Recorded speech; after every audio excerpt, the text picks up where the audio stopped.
Hi hello welcome to our channel Sravanthi Bolloju home vlogs. Today special recipe బచ్చలి ఆకుతో కమ్మటి బజ్జీల రెసిపీని చూపించబోతున్నాను. ఇప్పుడు రైనీ సీజన్ కాబట్టి ఇలా ఈవినింగ్ వేళల్లో కాస్త వేడివేడిగా ఏవైనా స్నాక్స్ తినాలనిపించినప్పుడు ఇలా ఒక్కసారి ట్రై చేసి చూడండి. చాలా టేస్టీగా ఉంటాయి, క్షణాలలో రెడీ అయిపోతాయి. అంతేకాకుండా బచ్చలి ఆకును కర్రీ రూపంలో గాని చట్నీ రూపంలో గాని ఇలా బజ్జీల రూపంలో గాని తీసుకోవడం ద్వారా శరీరంలోని జీర్ణ వ్యవస్థను మెరుగుపరిచి చర్మ సౌందర్యాన్ని పెంచుతుంది. అలాగే గుండె ఆరోగ్యాన్ని, జీర్ణక్రియను మెరుగుపరుస్తుంది. అలా ఎన్నో ప్రయోజనాలున్న బచ్చలి కూరతో ఇలా ఒక్కసారి బజ్జీలను ట్రై చేసేద్దామా?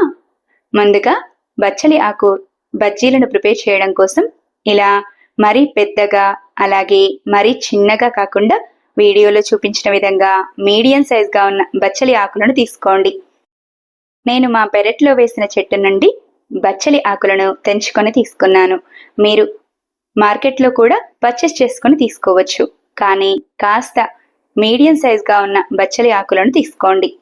ఇలా తీసుకున్న ఆకులన్నింటినీ బౌల్లోనికి వేసుకొని బచ్చలి ఆకు మునిగేంత వరకు వాటర్, పావు టీ స్పూన్ వరకు సాల్ట్ను వేసి వాటర్లో ఒకసారి శుభ్రంగా కడిగి అలాగే పక్కన పెట్టేసేయండి.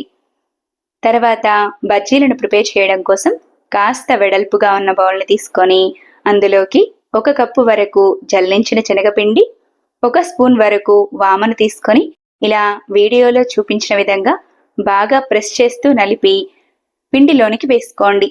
తర్వాత చిటికెడంత ఉప్పు, చిటికెడంత వంట సోడాని వేసుకోండి. సాల్ట్ అనేది మీ ఇష్టాన్ని బట్టి కాస్త ఎక్కువగా కూడా వేసుకోవచ్చు.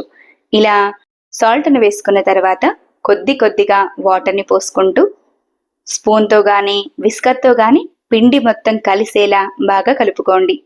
బజ్జీలు పిండి అనేది మరీ లూజుగా ఉన్న బజ్జీలు అనేవి చక్కగా పొంగకుండా పలుచగా వచ్చేస్తాయి.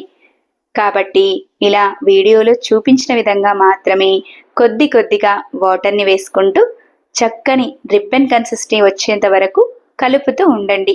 అలాగే పిండిలో ఎక్కడ ఉండలు కట్టకుండా చక్కగా కలుపుకోండి. లేదంటే బజ్జీలను ఆయిల్లో వేసేటప్పుడు చిటపటలాడుతూ ఉంటాయి. కాబట్టి చక్కగా కలిసేంత వరకు కలుపుకోండి.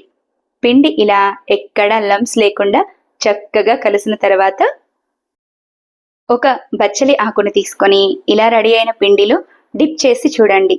చూసారా, పిండంతా ఆకుకి చక్కగా అబ్జర్వ్ అయిపోవాలి. ఇలా అయితే పర్ఫెక్ట్గా పిండి కలిసినట్టు.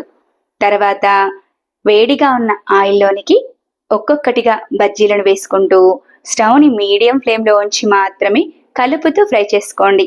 ఇలా అయితేనే బజ్జీ లోపల కూడా పర్ఫెక్ట్గా ఉడుకుతుంది. ఇలా బజ్జీలన్నింటినీ వేసుకున్న తర్వాత మీడియం ఫ్లేమ్లోకి టర్న్ చేసుకొని మంచి గోల్డెన్ కలర్ వచ్చేంత వరకు కలుపుతూ ఫ్రై చేసుకోండి.